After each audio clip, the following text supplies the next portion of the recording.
Well, it's the That's my thought. same sort of thing for us, right? But like, I don't mind presenting that because whoever's not going to listen to it just won't listen to it. Yeah, and it's kind of like like in sports, they'll hit you with the hardest stuff in the beginning. They'll do Hell Week on you, and it weeds out the people who aren't meant to be there. And if you can't handle seeing somebody getting hit with, a line and what it does to you and what it continues to do to you throughout the years, you're probably not cut out for the business because you're going to be scared, and you can't really work scared. You got to have that, fear, which I didn't have enough of, but you still, you can't go into it being fearful. And it's hard to even comprehend that. Like, if I think back to when I started, like, I grew up with it. My dad was a lineman, so I obviously knew about like things that could happen to you. He'd had friends, like there was a guy in Williams Lake, where the city I grew up in, everyone called him the Hook. Same thing. He got in series and lost an arm, lost a hand. Yeah. And he had this hook that he went around with, and everyone called him the Hook. And so you knew, even growing up, what this could do. And as I became a lineman, I knew what it could do. But you still, like, I think it's good to hear these stories. It is really good for people. And if people just can't handle it or don't want to listen to it, then they will just turn it off. My dad was a lineman too, and he's very good. Was a very good lineman. He worked for PG&E, Pacific Gas and Electric, and he moved his way up really quickly. Very good at the job, and he was a foreman at one time, and he showed up to the job late. And one of his linemen was working in some underground, and he got himself tangled up in series, and he died down there. And that sent my dad, like, he had drug problems before that, which is another part of the industry that they don't tell you about in school. Is like, there's a lot of drug problems. So he had already had drug problems, and that just sent him, they stripped him of being a foreman. At one point, he was on track to be like area foreman of Pacific Gas and Electric of the northern sector. But drugs did him in for the most part. And then he's lucky he didn't lose his job and possibly get prosecuted for something like that happening. You have somebody die on your crew, and you're lucky to ever throw a belt on again. I 100% hear you on that. I was just talking to another lineman just yesterday as well about an incident that he was involved with. Well, he was first on scene. A lineman that was a foreman of his, super intelligent guy. Same thing, got hung up, ended up in a puddle in the bottom of the bucket alive, and he ended up living from it, but it totally changed the course of his life. He was a good family man before that, had kids, wife, a life going on, foreman, smart lineman. After that, ended up in drugs and alcohol and down a bad path just for the rest of his life, lost his wife and his kids because of it. And my dad's in the same road, and PG&E makes it really hard for you to lose your job. Like, you've got to do something serious to lose your job there, and they'll send you to rehab a couple times if it's a drug problem. And, they give you more chances than most places will. And he ended up losing his job, lost most of his retirement. It, changed his life. He's, now he's divorced. I haven't seen him in a couple of years. My sister lives near him and doesn't talk to him. And it's his choice, not ours. It's his, the only thing he's got left right now is his house. And, the way things are going right now, his family's been propping him up for a while, and they're not going to be able to do that forever. Right. Wow. Crazy. Well, like I said, just before we hit record, it's nice to meet you. Thanks for reaching out to me. Yeah. And being willing to do this. I'm really actually excited for this conversation. I know it's unfortunate on your part, but I'm excited to get this message of yours out to people and to get them thinking about this. So welcome to Powerline Podcast, and thanks for joining us, Nick. Yeah, thanks for having me. I'm looking forward to it too. I haven't had somebody that's like really wanted to dig in to the actual like lines of it. People usually want to talk about my prosthetics or this and that, but this is this is an important message that, when we were kids, probably, I think you're probably around the same age as me, we used to see blood on the asphalt when they would take us to driver's ed. They'd show you all kinds of gnarly stuff. And I don't think they do that in schools anymore. No.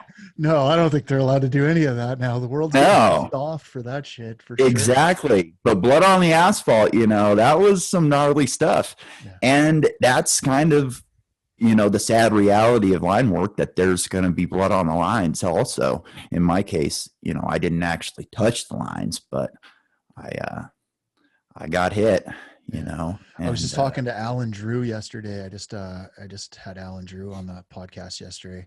He authored The American Lineman, the book The American Lineman. And same sort of thing. We're just chatting about it. If in the safety realm, we like to throw the safety word around, and however people want to take that safety word, the fact is that behind safety is something that's written in red, written in blood, and there's reasons for these safe work practices and PPE or whatever it is. There's usually something behind it that's written in red, and that's what we're going to talk about today too. and there's also something to choosing who you're going to work for carefully.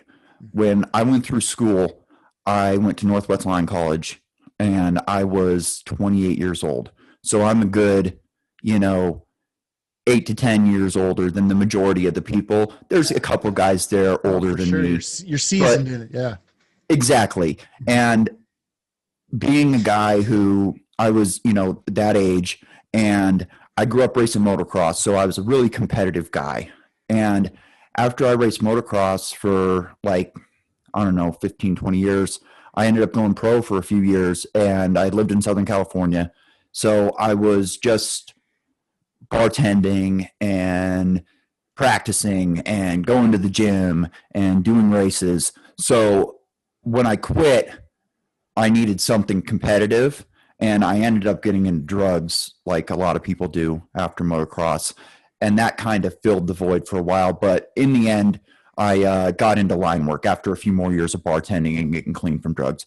I needed something that was going to be competitive, and I got into line work. And when I got through the school, I wanted to get a job quick because I was making up for lost time. I had wasted years, according to me. I had wasted a lot of time. I could have gotten a job for PG&E straight out of high school as an apprentice lineman. Back then, there was still a grandfather program there. So my dad could have got me straight in. But I chose to go race motocross. I wasn't ready for something like that at 18. And, you think back now like, man, I wish I would have done that. But at the same time, I wasn't ready for it at 18. Like, just physically, mentally, like just not ready for it. So when I got out of school, I wanted to get a job quick. So I was just hammering resumes, filling out applications for any job I could. And I filled out a couple for places in North Dakota, but I ended up getting a call from this place where I'm not going to say the name of the company that I work for, but I can tell you off air. Anyways, I got a call from these people, and I never even sent a resume to them. So they must farm through the schools. They just must say, hey, give us a list of guys. And they probably look for guys around my age, guys who are willing to settle. Because a lot of the younger guys, as you probably know, don't want to leave home. They want to stay and get a job for that local power company. For me, I didn't have that luxury, I thought. So I took a job with a company in North Dakota, non-union. Like, I'm not a huge union or non-union guy. That doesn't really make a difference to me. But it did make a difference because the safety was just lax in general. Like, the safety there was just non-existent. Like, I know what Mike Rowe says, safety third. Safety wasn't really even on the list for us. We didn't do tailboards. When I started at the place I worked at, we didn't even have very many linemen working there. One of the owners of the company was a lineman. The other guy was a lineman. They never went out on the field. The guy that I was working for directly was still an apprentice. He was running crews. There was like 3 linemen running crews, and then they had just apprentices everywhere. They couldn't even have us all signed up through Northwest Line College to do our apprenticeship because they didn't have enough linemen to cover all the apprentices they have. So this is how dirty they would do things. They would bill me out as a lineman, even though I'm actually listed as a groundman, and they've got me doing apprentice work that I shouldn't have been doing at the time. For my skill level, I was because I'm a competitive guy, because I'm an athletic guy, I was ready to go out and do as much as I could, get as much responsibility as get it through my apprenticeship as quick as I could, and get out of North Dakota because that place sucked. And they don't save you from yourself, which is something that I remember them talking about in line school. I would tell my dad things about that I was doing at school, and he would just cringe and just be like, "My God, what are they doing up there?"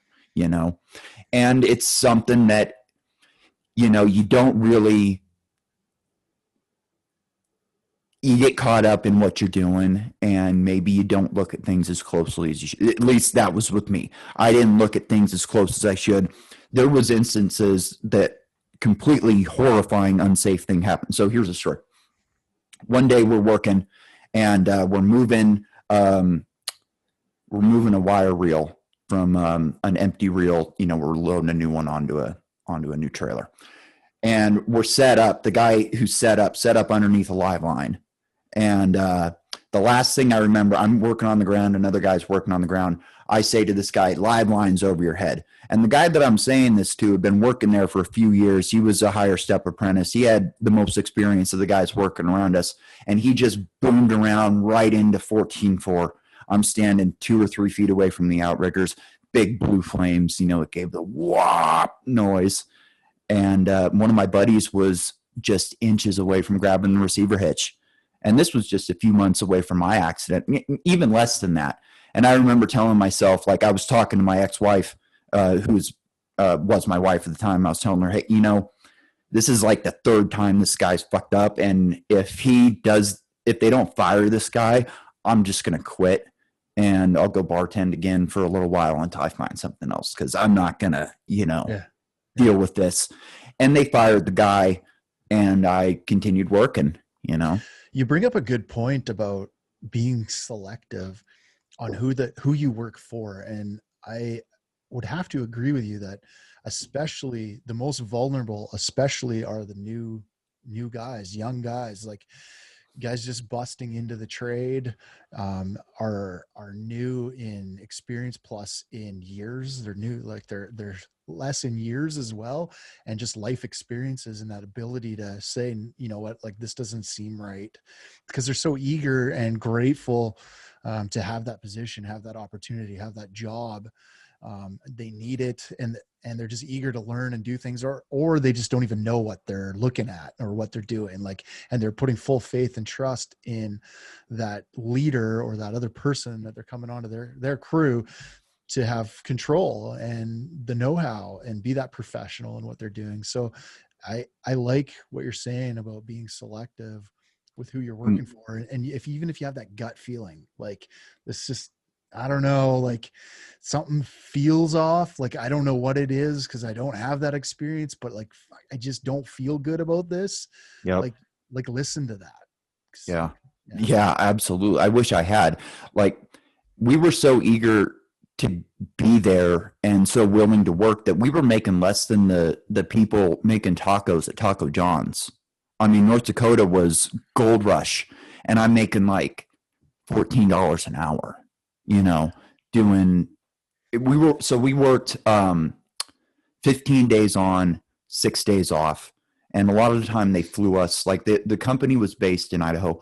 So they flew us to Boise, and then we would fly back.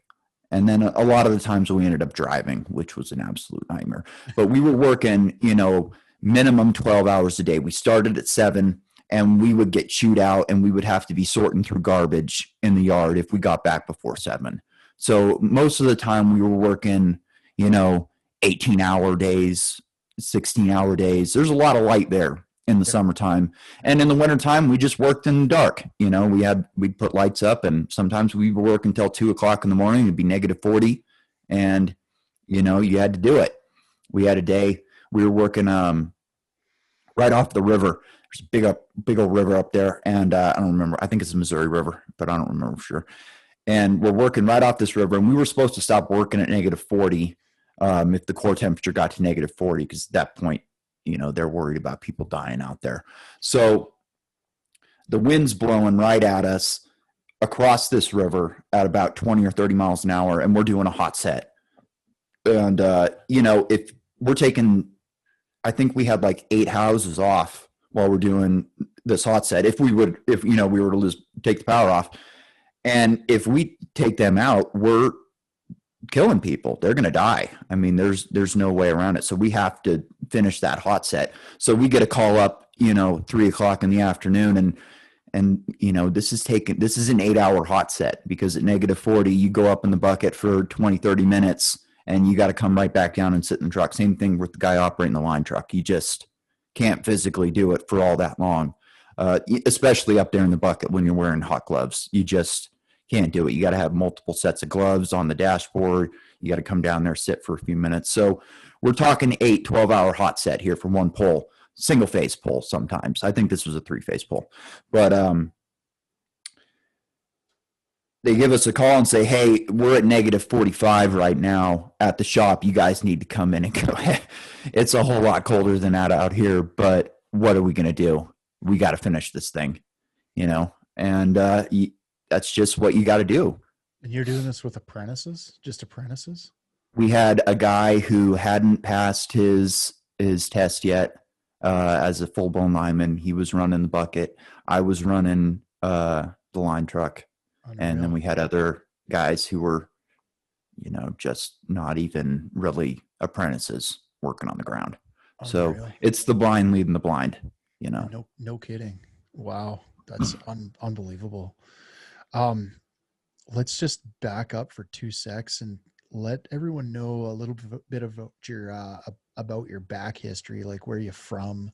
Yeah. Like where you grew up. I'm interested in the motocross part of your life as well and that sort of thing. So maybe back up to that for a sec. Yeah. So I grew up in Northern California, town called Cloverdale, which we're right on the Sonoma County, Mendocino County line. And we're basically the last town north of civilization in Northern California. So you've got Santa Rosa, which is like the last big town. And then a few miles later, you got Hillsburg, and then you've got Cloverdale, and then Mendocino County goes, and you've just got the Wild West up there. So I grew up in that area, and I started riding motorcycles when I was 4. My dad was a motorcycle guy when he grew up, and we had like areas in Cloverdale to ride. So he got me this little Z50 when I was 4 years old, and he had his bike, and we would go up in the mountains and ride. And, I started getting bigger bikes. And by the time I got on like an 80, like a KX80, like a real race 80, I was going up hills that, adults were having problems with. And somebody finally was like, hey, man, take this kid out to the track. There's a track out here. So we went out to the track in Ukiah, California, which is another real small town. And they had like this fairgrounds track. So I did some races there. I got hurt in like my first race. I think I like broke my shoulder or something like that. But it didn't matter. I was that type of kid where it didn't really matter to me. So I got back into it again real quick. And so we started doing these races at the fairgrounds. And I did it for like 2 or 3 years and started doing well at the fairgrounds where I thought I was pretty good, And we looked up, there was this track in Sacramento called Hangtown, which is like one of the biggest, oldest tracks on the professional circuit. So we go out there for a day, and it's, a big, real motocross track. So I'm hooked right away. And we start going out there on the weekends, and pretty soon we say, oh, they're going to have a race here. So I do the race there. And, there's this race, this series of races all across Northern California.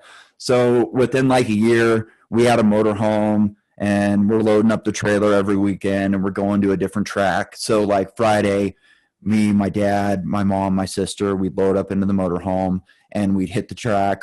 And from where we were at, we're talking like 2 to 4 hour drives. And it's worth it for me. Like, and my parents loved it. Like, you can't think of a better family sport than that. You go pack up together and then just go spend the weekend together. And like, I was a pretty decent athlete, but I didn't like the team aspect of sports all that much. I didn't get, like, in the town that I grew up in, we were 5,000 people. So you get that last name aspect to sports. And we had some guys that had some legacy names in my class that, they just got the respect of the coaches and they got the playing time. And it wasn't until high school that, like, they dropped out because of grades of sports, and then I was able to play. And it's, oh, this guy's a lot better at basketball than these kids ever were, and I was one of the taller guys. I'm like 6'3", so I was one of the taller guys in my high school. So I had a couple good years of basketball, but I got in trouble in high school. Like, me and my buddies got arrested for Dazed and Confused. We did the paddling deal, and it was like national news, this whole freaking deal. So they wouldn't let me play sports, and the motocross was more my thing anyways. It was, you practice, you go out, you compete. If you win, you feel good. If you lose, it's on you, And so I did that all through high school. Like, I went like going to prom. I didn't do any of that type of stuff. It just didn't really appeal to me as much as going to the track did. My life was there, and school was just kind of a secondary. I didn't go to school much my senior year. I turned 18 early, so I was able to like write my own notes. And I was already like, my parents didn't really, I think that like, I shouldn't speak for them, but like, I was hard to control as a kid. And at some point they just kind of were like, whatever, you're going to do what you're going to do. And run its course.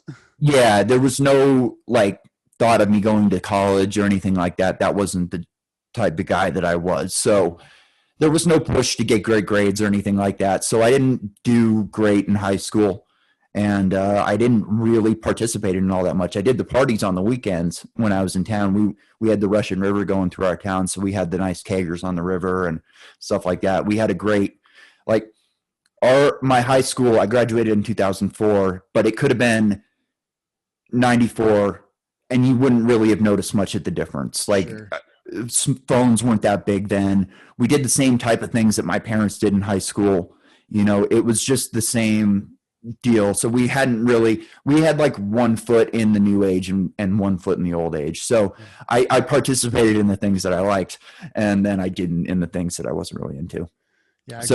I grew up in a small town as well. And it's same sort of thing. Like, right until even today, still do, like, my brother lives there, still doing the same things they used to do back in high school as well. It just it evolves slower, put it that way. A lot of them live in the same houses. Yeah. The parents move into the back house, or, they die, or however it happens. But a lot of times, a lot of them are in the same houses even. And that was never going to be my thing either. So when I graduated high school, I wasn't like I didn't do great like at racing as an amateur. Like, I didn't do great at all. I was a novice racer. I didn't really know how to race. Like, if I could do it all over again, I'd do it completely different. So I didn't do that great. I had a couple of good finishes at like nationals. I went and raced at Washougal, Washington, and I got like a 5th place there in novice class, which is a good achievement for a racer. Yeah. But that was about as good as I had ever done. So I moved down to Southern California. I moved to Temecula. One of my buddies had moved down there before we'd even got to high school. So we reconnected. And then I moved down there with another, a girl named Christy, who she worked for KTM. She had worked at a bike shop in Northern California, and then she got a job at KTM. Have you ever watched Supercross? Mm-hmm. Yeah. So, like in the middle of Supercross, how they've got the little kids on the 50s going around? She ran that program. She like started that program, and she oversaw that program. So she was like a badass at KTM, still is. And so I was living with her and my buddy, and we were having fun. Not her so much, but me and my buddy, we were having fun. And I got a job at this Italian, like a corporate Italian restaurant, just paying the bills. Sorry, I've got people walking in right now. Worries, man. Yeah, no worries. And I just, hung out. And I hooked up with another guy from Northern California about a year later, and I started riding again. And this guy was like trying to race professionally. He wanted to race professionally, and he had money behind him. His parents were doing okay, and they, were putting money behind him. So I started riding with him, and, pretty soon I bought a new bike. So the guys were making fun of me for my old beat bike, and I was getting better, and I was doing pretty good. And pretty soon I was riding with these guys, and I was doing just as well as they were. So I was like, you know what, why not do this and give it a try? Yeah. Yeah, man, that's cool. That's dope. I grew up riding dirt bikes too. That's why I'm stoked on this. Oh, cool. Cool. So I did like the training thing. There's a lot of tracks down there in Southern California, and I was just doing big races. Like I decided to do this right at the time where the AMA decided that you were going to have like a different. There was you used to be able to get your pro card really easily. Like you could just show up at the right races, you could know the right people, grandfather policy, however it was. Now they do a deal where you have to do a certain amount of races and race a series and gather a certain amount of points. And you can do that by like winning one or two of the races. Like it's pretty easy if you're destined to be there. If you're a guy who just wants to qualify for a couple of races and get an AMA number, it's a lot harder. So my thought was pick the tracks that I'm good at, train for those tracks, go there and see if I can get my number. And Washougal was a place that I knew that I could possibly qualify at. So my first race was at Washougal, and I lined up right next to Michael Essie, and he was racing. He was 1-2 in the series that year, and he was racing that day before just for extra track time. So I got a great start. I started right next to him and pulled out, and I think I got like 12th or 13th in that race. Like it's impossible to look up those old series results. I can't find them. So that was the best I ever did, like the first race that I did. Cool. And from there, things just kind of went downhill. I got hurt a couple of times and money started to get tight. So it didn't go well. And after a couple of years, like the bike blew up on me one day out at the track, and it was just kind of like, well, whatever, I'm done. What's the final decision to get into line work? What was the tipping point to go, okay, well, I need to make a switch and go into something different? Yeah, so I went through about 10 years of drugs after that. Just hard times, back and forth, Northern California, Southern California. I lived in Hawaii for a year, worked at a bar, lived out on the beach most of the time. And I finally got clean and I moved to San Francisco. And I started working there at a bar. I worked at a sports bar out on Pier 39. So it was a big bar, and I made really good money, like more money than you should ever make as a bartender. Doing very well. But in San Francisco, it's still not great. And you like start looking at that point, you like start, okay, like maybe I can move out of San Francisco. Maybe I can like buy a house in Petaluma or something like that. And you realize like pretty quick, you start thinking out and you're like, that's impossible to do. And then you start thinking, I'm 30 years old. I'm almost 30 years old. I'm in good shape. I'm decent looking still. How long am I going to be able to keep up this pace, work these hours at a bar, and at a high paced, high volume bar and still make this type of money? Like realistically, maybe another 10 years, maybe 15 before I start, not being able to do that. And then there's, what am I going to do? Am I going to manage a restaurant? Am I going to, maybe have enough money to open my own bar if I'm lucky? So I started just thinking that I needed to do something else. Line work was always there in the back of my head. My dad had done it. My uncle his brother was also a lineman. My cousin went to Northwest Line College in Northern California. So he'd been working at substations and stuff like that. So I was seeing my ex-wife at the time, and I floated the idea at one point, and then she was real supportive of it. So I started looking into the school, and I decided to go to school. And that was just it. It was more of a decision to build on the future. I was, thinking I was going to get married at the time, and, the family, and I like toys. I like dirt bikes. I like, trucks. I like things. I like having a big house. Like I'm not afraid to admit those things to myself. Like I like having nice things, and the lifestyle that I wanted wasn't in San Francisco, and it wasn't working at that bar. Like it was doing something else. And I decided to do it. So, I put myself through the school. I kept my place in San Francisco, and then I rented a place in Oroville, California. It's like a 4-hour drive. So I would drive there during the week, and I would drive back on the weekend and bartend. I did that for like half of the time, and then I got worn out and had to drop off the bar. So but I was just, you were saying, sorry to interrupt you, but I just want to hone yeah, back in on this one for a sec, because it seems like you're good with talking about it a little bit here. Your decision to get clean, yeah, and we busted into talking a little bit before we hit record about that, yeah, and drugs and alcohol in the industry. Like, we're not gonna pretend it doesn't exist, right? yeah, Um, what what was your turning point for making that decision? Like, I gotta clean myself yeah. up, and then how did you do that? Because I think some So, people could benefit from that. so it was an end of the road deal. Hmm. Like it started with like marijuana. I was selling marijuana because I from that Emerald Triangle area where all the weed's growing. I was living in Southern California. I knew all the riders who all smoked weed. So I was doing like some heavy little trafficking type things for a while. And then I got into the opioids, and the opioids were just, I got heavy into Oxycontin, and that drained all of my money and all of my ambition, all my time. Um, People started going to jail around me. Like one of the guys that I sold all the weed to went to jail.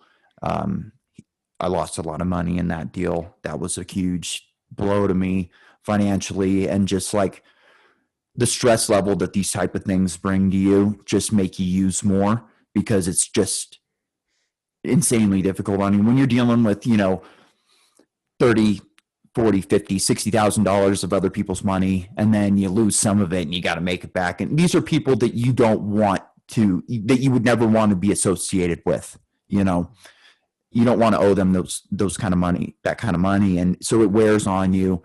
Um, I got to the point where I wasn't even able to sell drugs anymore. I was just using Oxycontin, and I was living in Hawaii, and I ended up breaking my elbow on a skateboard while I was living in the bushes, living on the beach type of deal, and I couldn't go to the bar and work anymore. So I was, firstly, I felt unsafe because I couldn't defend myself, and Hawaii, Maui's a rough place. Like you got to be able to handle yourself there. People fight, and you don't want to be, camping out on the beach, which it's like, don't think of it as being a homeless thing. Technically, yes, it's homeless, but people camp there all the time. Like Sure. we would we would find vacation homes that people weren't living in, and, that were vacant, and we just go, hang out on their furniture. And island life starts early. People get up early. Things are going on. You go to bed at night. So it's not as big a deal as like you see a homeless person on the side of the road begging. That's not the type of homeless that it is in Maui. Like I was still going to the bar. I was still working. Like it's not bad. It's warm there all the time. Like if I was going to go there on vacation, if I still had two hands, like I would just get a Jeep and rent a hammock and go around, because it's fine to do things like that there. Anyways, I did, but I was going downhill. I ended up getting like a staph infection. So I was sick. I was really low on weight. So by the time I ended up moving back to Northern California after I was living in Hawaii there. And I had a couple other things happen, drug related. I got arrested once, and I ended up going to jail for like 2 months, and I got decently clean in there and got back out and did a couple of other things. And then pretty soon I just ran out to the end of the line. The people who I had been running with wanted to beat me up, or, more, who knows what they wanted to do. But I was at the end of the line with them. I was at the end of the line with my family, and I was completely out of money. So, I ended up in like a rehab type of place that my insurance paid for. And I did that for like a month. And then I went and lived in this like halfway house type of deal in San Francisco, where you're essentially allowed to do whatever you want. You just have to be back by a certain time, and then you have to piss clean whenever they check you. So it wasn't terrible. I didn't mind it. I stayed there for like 6 months. I did like the AA thing for like the first year. I did that pretty heavily. And then I ended up getting a job, and the A thing started to become, I wasn't into it. And I got a job, and I was just doing better, you know. I guess we already got to that point. Was there a time frame that was like extremely, like the first little bit extremely difficult, or like did you find that you were pretty mentally capable to deal with coming off of it and getting clean, or The was it like physical aspect was the worst. The mental wasn't. Oxycontin so mentally. I mean, mentally you're hooked, but physically it is just debilitating to not have it. It's unbelievably painful. It's the sickest you've ever felt in your life. So I didn't sleep a whole night for a year. I had pain going on in my back and in my sides, and it was rough. I didn't feel like using, like, after a while, once it got out of my system, because like I was at the point where every night it was like, I got to quit this tomorrow. And then every day it was like, all right, where am I going to get some more drugs from? yeah, So mentally I was finished for a long time, but you just can't get away from that gotcha. physical aspect of it. And physically I was near dead. I mean, I'm like 6'3". I was about 120 pounds, 130 pounds. I was Jeez. not doing well.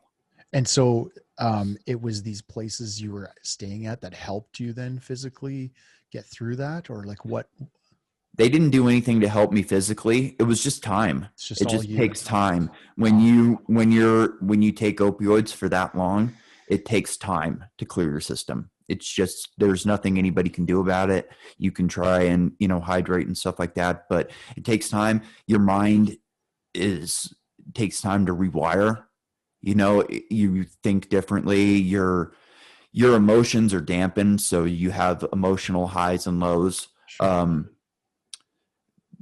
Physically, things happen to you that, in the middle of the night, you'll wake up sweating. You have dreams. I still have dreams where I'm trying, not where I'm using, but where I'll find a bottle of pills, and then I'm looking for a place to go do them. And then somebody wakes me, I get woke up before something always happens before I can go do them. So your mind still messes with you.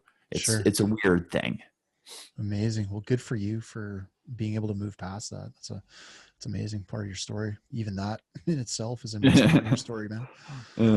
uh, Um, so you made that decision to go to line school. Now you're clean. You make the decision to go to line school. You said you went to Northwest Lineman College I in, did, yeah.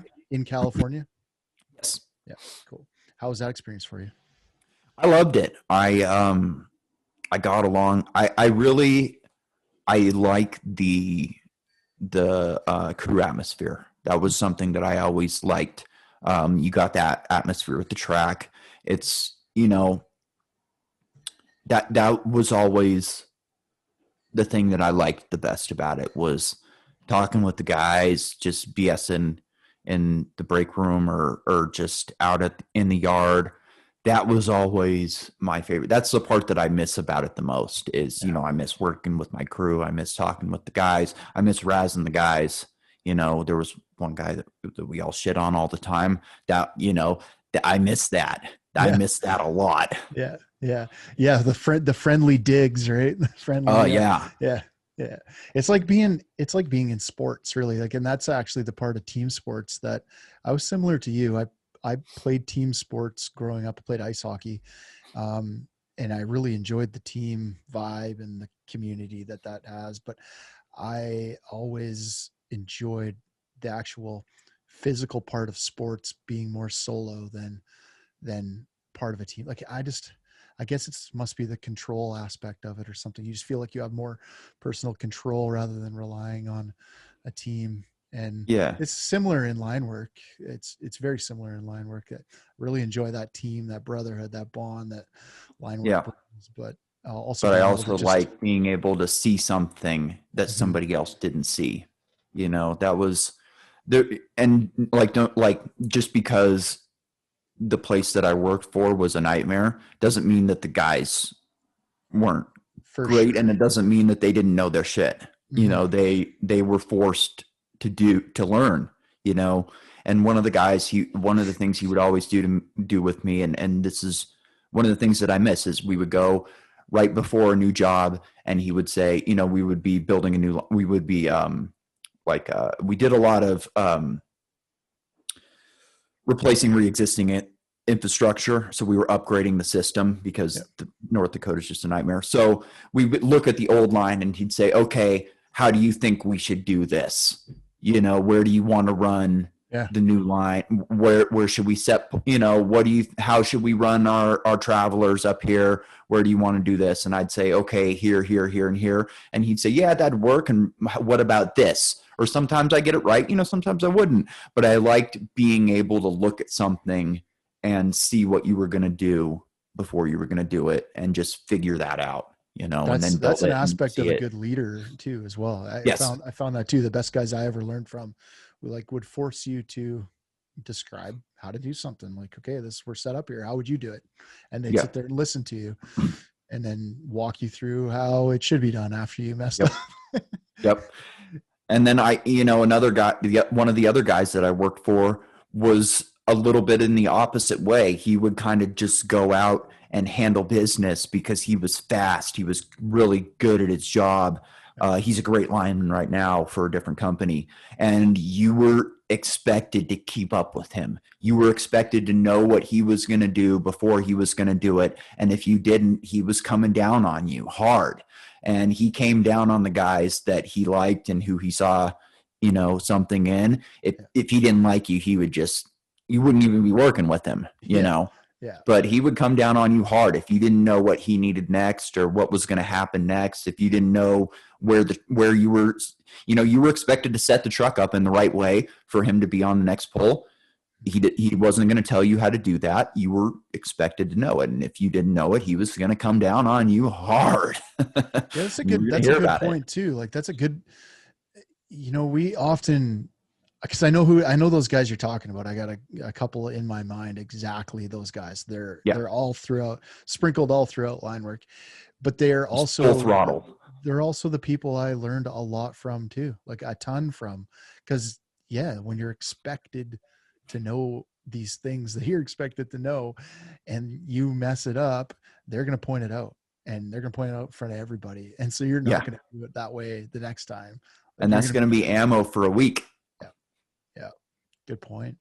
After Northwest Lineman College, is this where you went to this company you're talking about, where I did your incident happened? Let's start to walk into that a little bit. Okay, so we were doing we were replacing existing infrastructure. We were upgrading from 7200 to 14.4. So we had replaced all the poles. We'd been on this job for a couple of weeks. I got hurt in the end of January 20th, 2015. So I had been there since December 3rd. So I've been January 3rd. So right after New Year's, we went back out. So it had been a long hitch, been a long haul. And on this particular day, we were supposed to go home. The planes were supposed to land with the other crew and pick us up. And we got a call midday saying there was too much fog in Boise, so the planes couldn't take off. So they told us, hey, let's hammer this job out. If you guys hammer this job out today, and our boss came out. This is an important part of the story. Our boss came out to tell us this. And so he was helping us hammer this job out quicker. He wasn't actually working, but he was overseeing. And he never came out onto the job, actually. It was a rarity when he was out on the job. Only if there was an important day or something like that would he be out. So hammer this job out. You guys don't have to work tomorrow. You can sleep in and then just hit the planes when they get here. So we're hammering to get through this job. We'd already done all the new conductors on the pole. We're replacing the neutral line. So we're running a number 4 neutral line where an old shitty line used to be. So we've got the line hung. We've got all the new insulators up. And all we need to do is climb each pole and tie it in. You're putting armor rod on and then your tie. That's it. So I've got my tie and I've got my armor rod, and we were using armor rod that was too long for this line. That's, important, but also not important. So I remember, so I'm going up my pole. There's a guy next to me on the other pole. And like, you know, the competitive aspect of it. Like the guy next to me, he's a guy, he came in a couple weeks behind me. I taught him how to do a riser just earlier that week, you know, so I'm teaching him things. I can't let this guy beat me to tie a neutral in. And he was a stronger climber than me. So I got to move, you know, like he was a young kid and he could move. So I'm moving, and it's negative 20 out. So the pole I'm on is got an ice sheet up the back of it. And so I climb up the pole. I get up to my neutral bracket, and I'm using a secondary rope as my belt that day. I didn't really use the primary all that often. I just used my secondary rope for the most part. It had the adjuster on it. So I throw the rope over the top bolt on the pole, or on the neutral bracket, because there's that big ice sheet on the back. I don't want to slide down on the back of that thing. That rope's only got that little rubber thing around the back of it. And so I go to work. I don't remember anything after that. I remember looking over to see where my buddy was at the pole.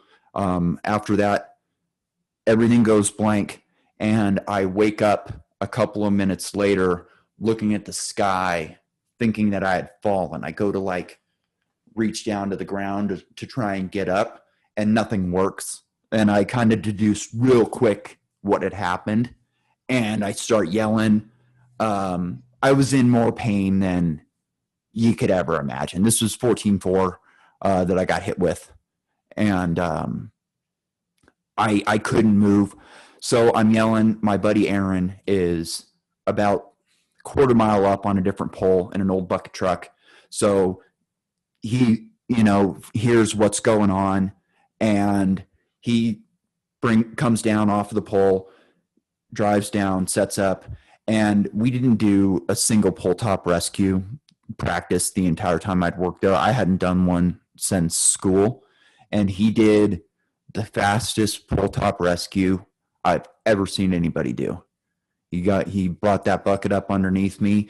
He just real quick saw how my belt worked, unhooked my belt. I dropped down in the bucket. He grabbed a hold of my, arms. We were down, and the boss had called for an ambulance. They load me into the back of the pickup, and I'm, in pain, and I'm yelling. But to me, I'm a motocross guy. I've been hurt. You've been hurt. To me, I wasn't scared. I was pissed off at myself. I was in pain. And it was just a motocross injury to me. There was no thought that I was fucked up. Like it was just another day at the office for a guy who's been injured a ton of times. This is, and we're only 2 minutes in. And I remember, so my buddy is pulling me into the truck, and I'm telling him, take my gloves off. And he goes, no, we can't do that, man. We can't take your gloves off. And I don't remember what somebody said, but I remember somebody saying the smell, like they were saying the smell was bad, that they could smell something.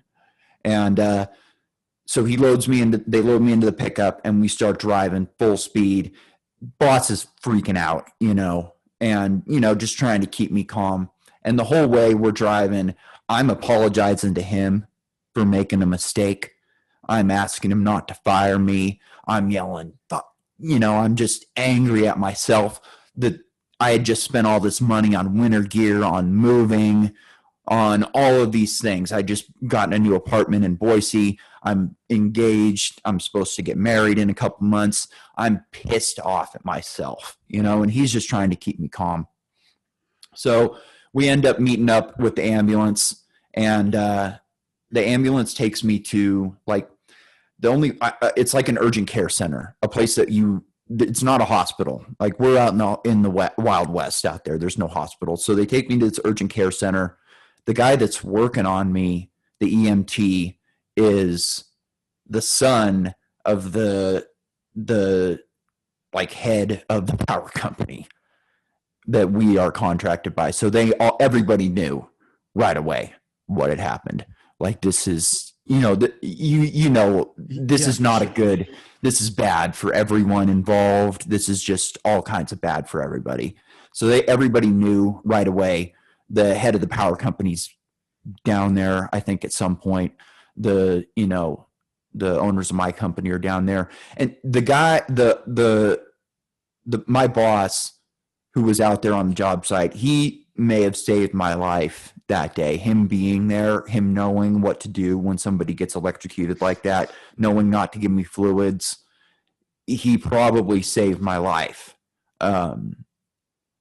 So that having him out there that day was a good thing, because I don't know that the EMTs would have been prepared for something like that otherwise. What was the actual cause? Like, how did you said you were at the neutral level? Yeah. So there's been a couple investigations of this. Nobody really knows what happened, but the leading theory is I got the neutral the armor rod on, which, like I told you, was too long for what we were working on. It didn't need to be that long. We needed to get short, like 1.5 feet, and we had like the 3-footer. So that was on.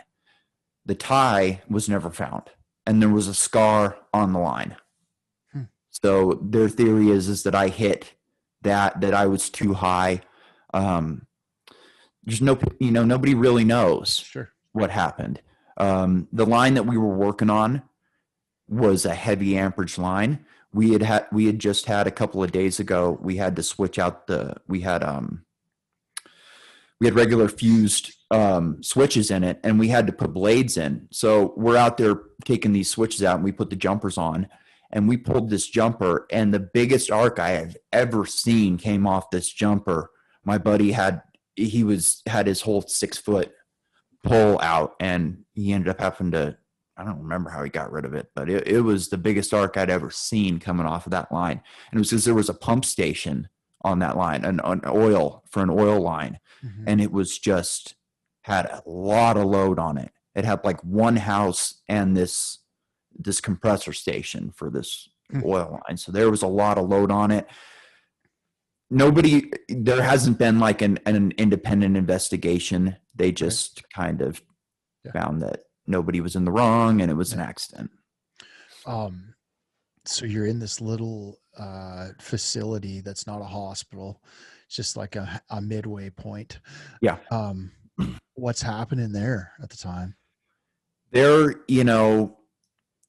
People are frantic.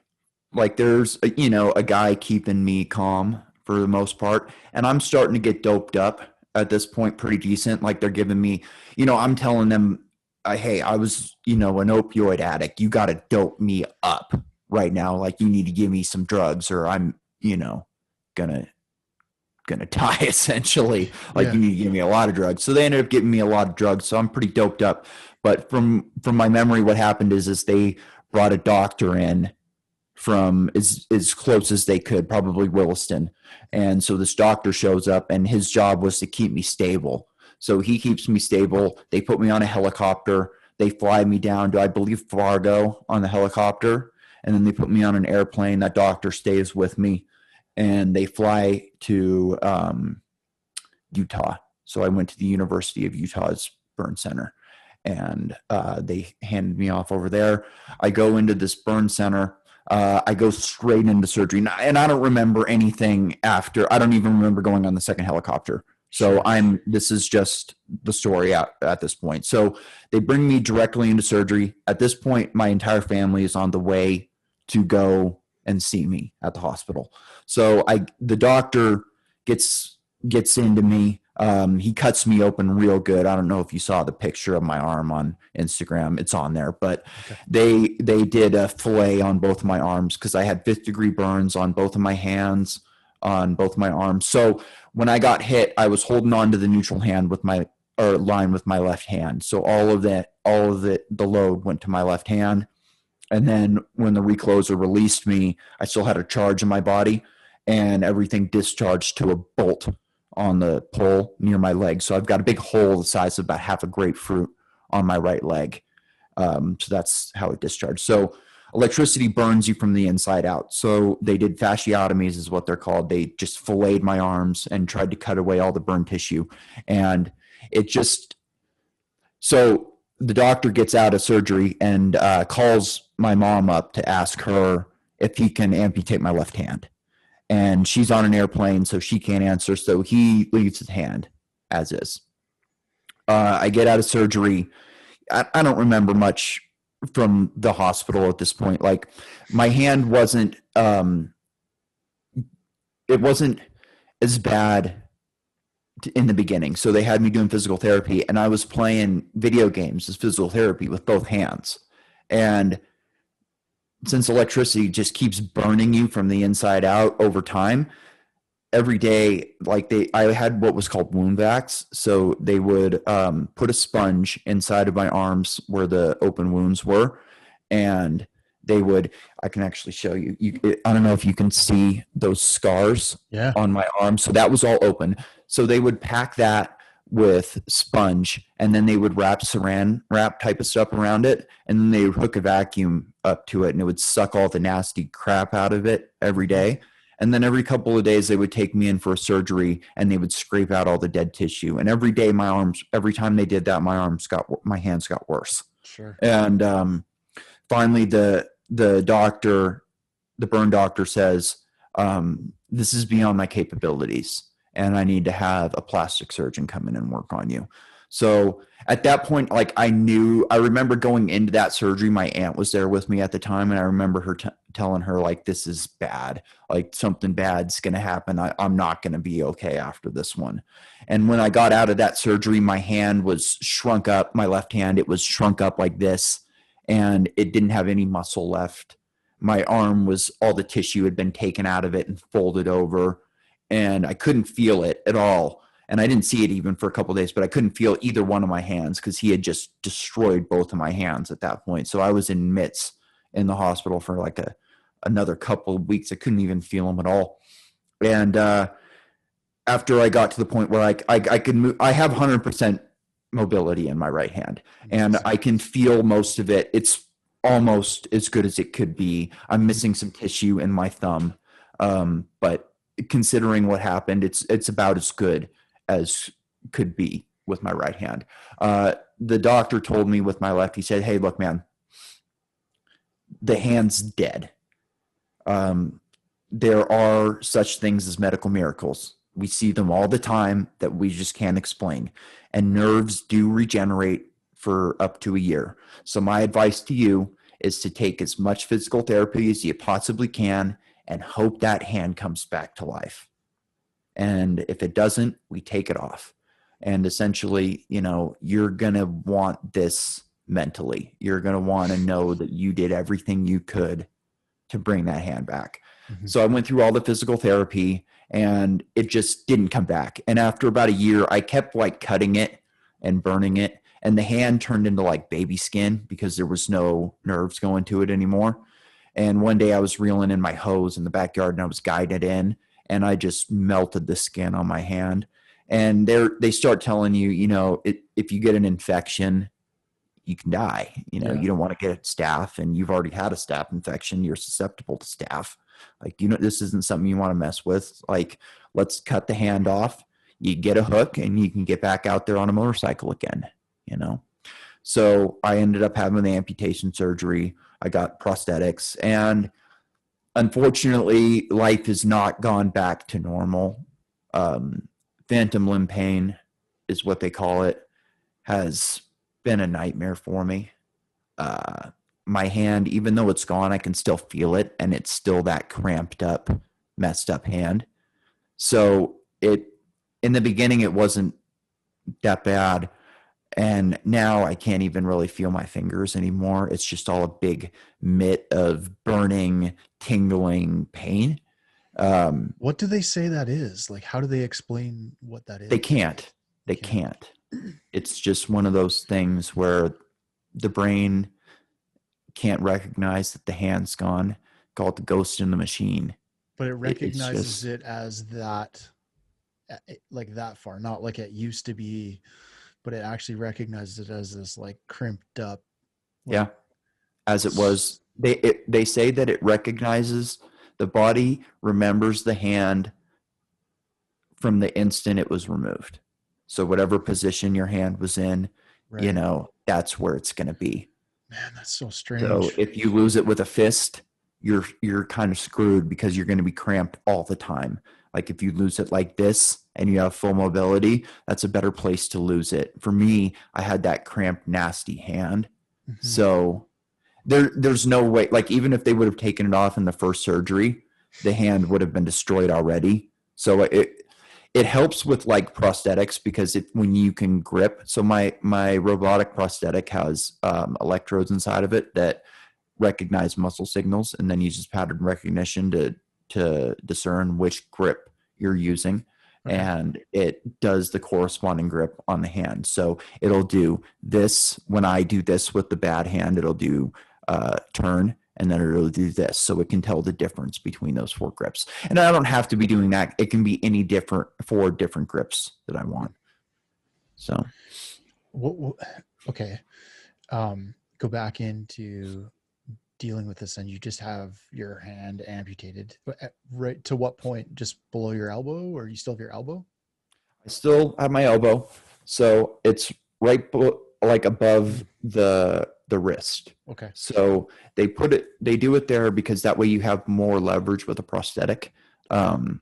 If they go too much, then you don't have room. If you leave more, and if you just take off the hand at the wrist, then you don't have room for all the batteries and all the gadgets and computers that are required for a robotic prosthetic. Mm. So even though you can get a little bit more leverage if you have a little bit more arm, for robotics, you want to have some room to play with because you've got a lot of batteries and stuff going on in there. So just describe the prosthetic that you have then. Yeah. So this one here, I can show it to you. It's just got a robotic hand. It does those 4 grips, and then it's got what's called the socket, which the socket is, it has to fit tight around the stump, and your stump is naked when you're wearing it. So it's kind of like, the way I describe it is kind of like wearing cowboy boots with no socks.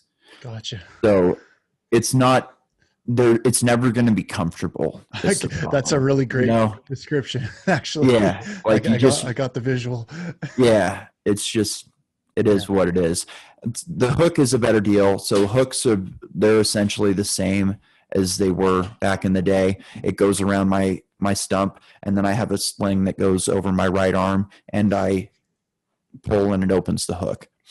And that's the more usable of the 2. So how do you, like, you have a preferred one? Obviously you prefer the hook, or the hook's more usable. Like I've got a lot of gadgets for the hook. Okay.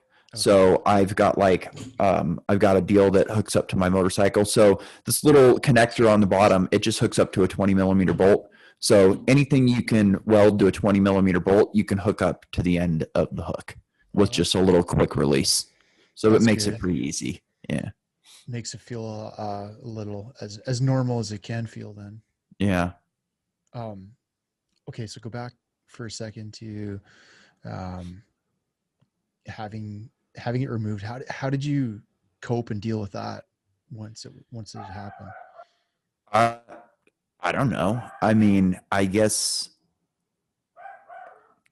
Like, was it difficult, or did you have a mindset? I mean, I'm gonna move through this, and I don't know. I guess I kind of don't really cope with it. It's a battle every day. Okay. You know,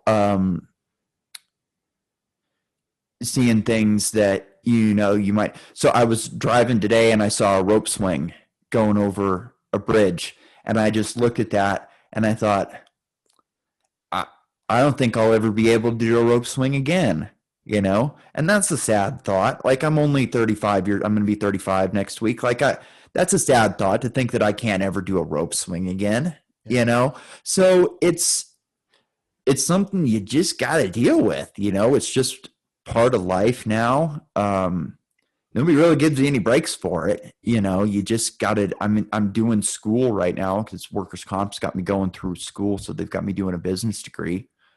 But, it's just part of my life now. You learn to deal with it. I just bought a new gun today. I bought a new rifle. And, like the guy at the shop is like, hey, it's just amazing that you just adapt to pick it up. And I pick it up and I take a wrap around the sling and I just, hold like that. And he's like, you adapt. And it's like, what else can you do? You just have to adapt. So, I mean, there's really, it sucks. Like to be honest with you, like it sucks. Like there's no way of getting around that. Like the pain sucks. My mission lately has been get the pain lessened. So I've done the spinal cord stimulator trial, which has just been a night. Well, I did it. I have a spinal cord stimulator right now. I did a trial. Now I have the thing in, but that's just been a nightmare. So So right now, talk about that thing for a minute here. Like, when did you yeah, choose to get that installed and start dealing with that, and talk a little bit about your recent surgery with that as well? yeah. So essentially, there's like when you're dealing with phantom limb pain, there's like a list of things that they go for. They try this medication, then this medication, then this medication. Then at the end of the list is a spinal cord stimulator.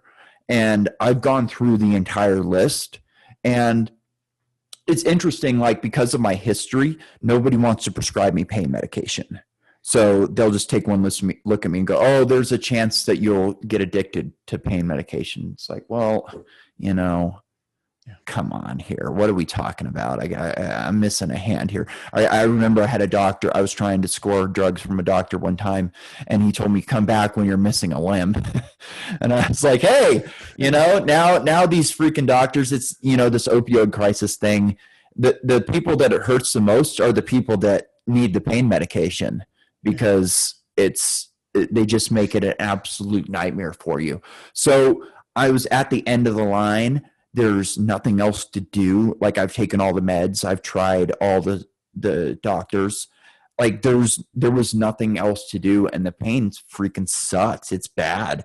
So it was like, do this or deal with the pain. So what they do is they put a little box in you that's a battery that's supposed to last for 5 years, which it's not going to last for 5 years. It's probably going to last 2 if I'm lucky, because they've got mine cranked up and running all the time. And the 5 years is probably for, little bursts and this and that. So I'm probably going to have. So anyways, they put this little box in my lower back, and it's like the size of a small cell phone. It's not small, and it's not comfortable, and it's like having a small wallet in the lower back all the time. And then they run the wires up the side of my back, and then they go into my spinal cord around chest level. So then they run up my spinal column, and then I have 2 leads going into my neck that are like conductor, insulator, conductor, insulator, conductor, insulator. And they end up inducing a current between the 2 of them, and they're trying to counteract the nerves that are firing heavily to make the nerves in your central nervous system. There's nerves that they know are responsible for the pain area, the area that I'm having pain in. Essentially, they go, okay, well, we know that area corresponds with this area, so they try to induce a current through that area and make the pain calm down. But unfortunately for me, the wires have gone a little bit to the right. So they're able to get me current going to the right side of my body, but not so much to the left side of my body.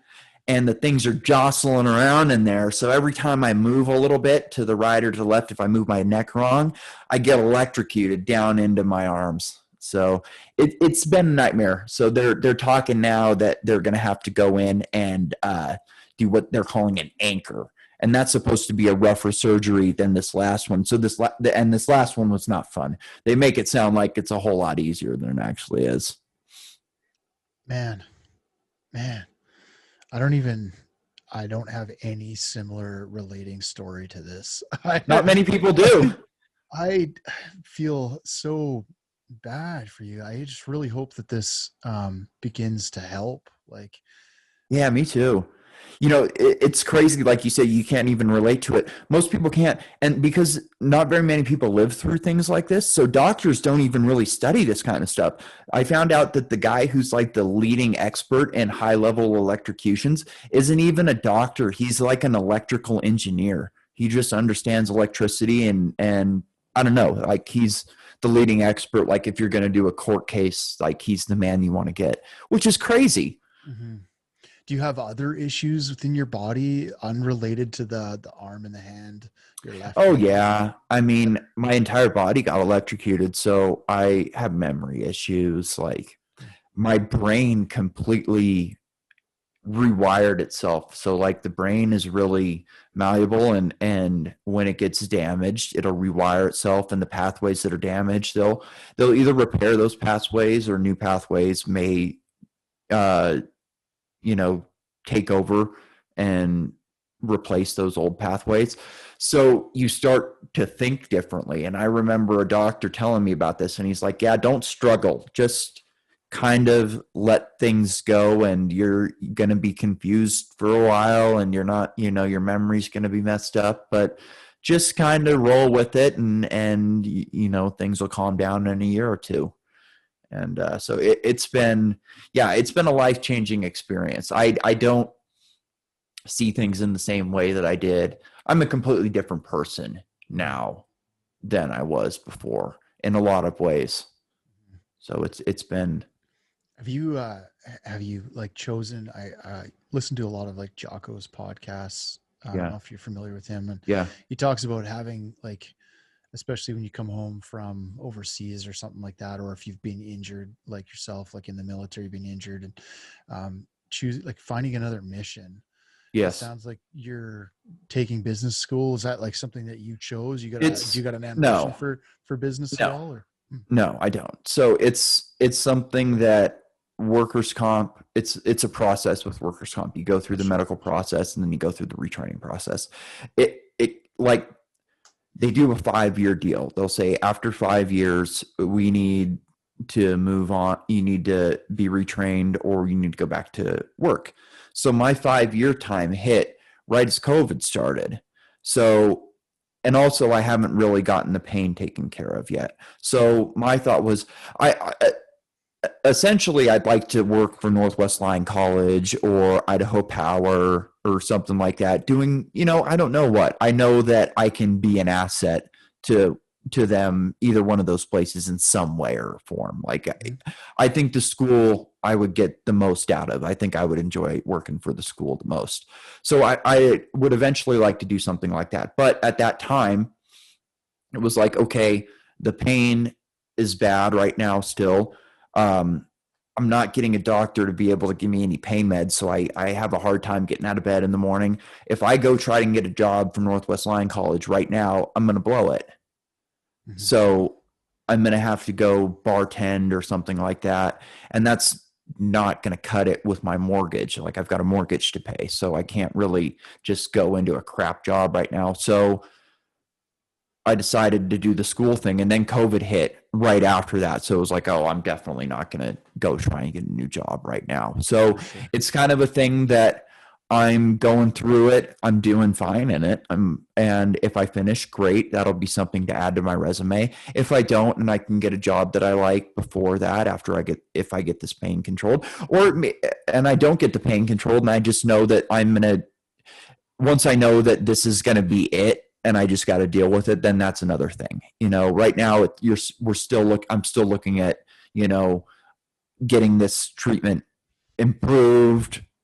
Who knows? But at some point I'm going to hit the road where it's going to be, okay, this is it. Until there's other, surgeries or something like that available, there's nothing left. So it's just time to move on.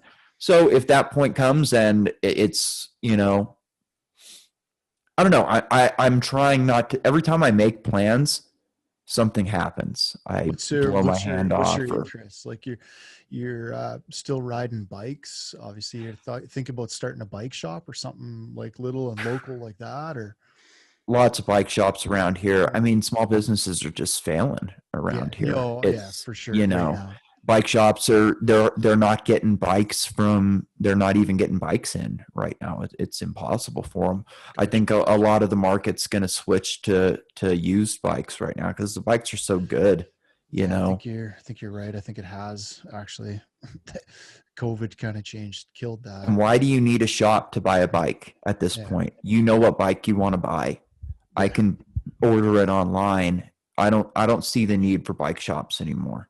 So it's something that I look at as like a Blockbuster video. It's going to go at some point. Like I just don't see that people want to go down to the shop and look at stuff like when you're going to spend that much money, you know what you're going to buy. This is not impulse economy anymore. Like, it's For not sure. just people going, hey, let's go buy a jet ski today. Like, Yeah. that doesn't happen anymore. Yeah. So I look at things like that. I look at, starting a bar, and I go, all the bars are going out of business right now.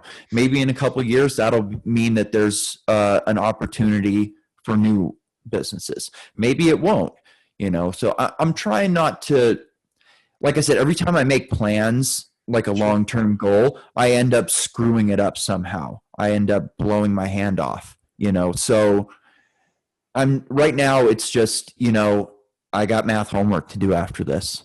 Yeah. So that's the next thing. Oh, terrible subject. Yeah, it's horrible. um, but so it sounds like you got to still have an interest or, a respect for the trade and an interest in the trade. And Yeah. I think wanting to that my participate. experience is invaluable.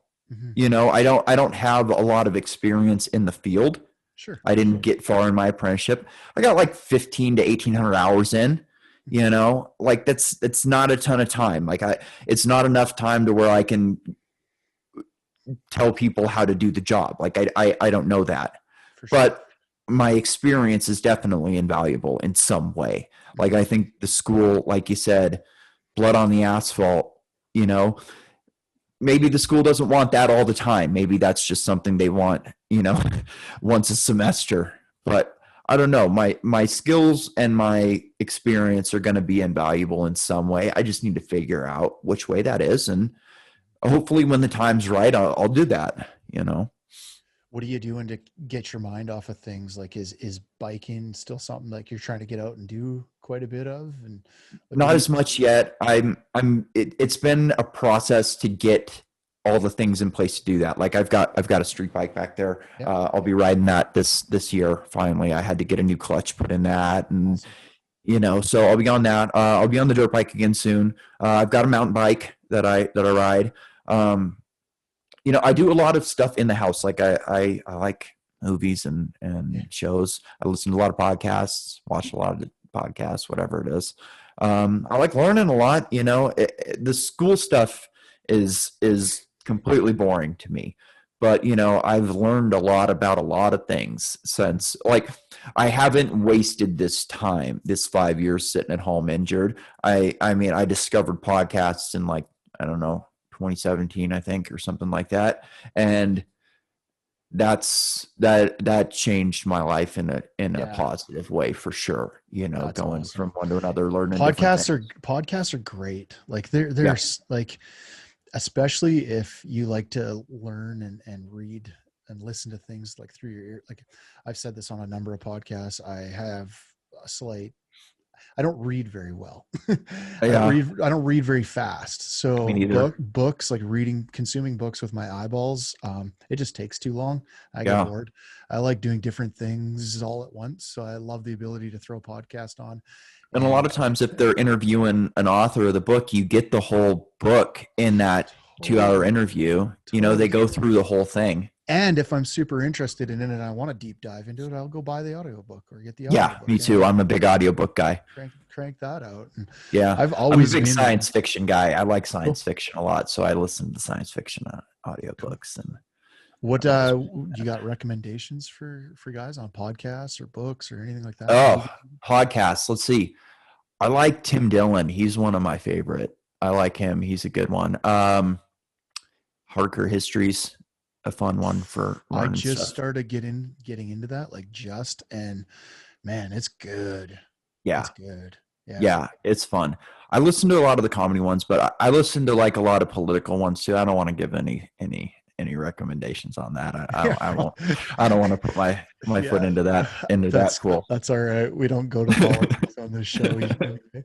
We're just bashing it. Yeah. Cool. What comedy ones do you listen to? Like I said, I like Tim Dillon. I used to listen to Rogan a lot, but I don't listen to him all that much anymore. There's one called Legion of Skanks that I like. That one's a real fun. That's a New York comedy one. There's different podcasts that offshoots of those different guys. What else do I listen to a lot? A lot of them are politics, so I don't really want to go into that area. Yeah. Boy, what else do I listen to? Audiobooks. Have you listened to any audiobooks recently that you remember off the top of your head? I did Guns, Germs, and Steel recently because I'm doing a history class right now, and I had always heard that was a good one. It's pretty good. That one's about like just the history of humanity in about 400 pages, and Cool. Guns, Germs, and Steel is basically what it comes down to. How why it was about like why Europe developed technology and Africa didn't, essentially, or the other continents didn't, and it's agriculture and animals. You can't ride a zebra. That was one of the big things, and you don't think about stuff like that. I You never can't. ever would have thought of that. Yeah, they were just like, you can't ride a zebra. You can't have a pen full of goats when there's lions outside. So you just don't really have the time to write books and create technology and stuff like that. Where in Europe, you can make a horse. You got a horse. You got dogs to watch your crops. So you got time to invent technology, and so it was an interesting one. It was a good like overview of humanity in 400 pages, just a couple hours. I listened to them on like 1.75 speed, so I get through them quicker. I can't handle I hate when like in school they'll give me a video that I can't go into the settings on, so it'll be like a half an hour and I can't bump up the speed on it. So I was like, oh God, I don't know if I can handle this.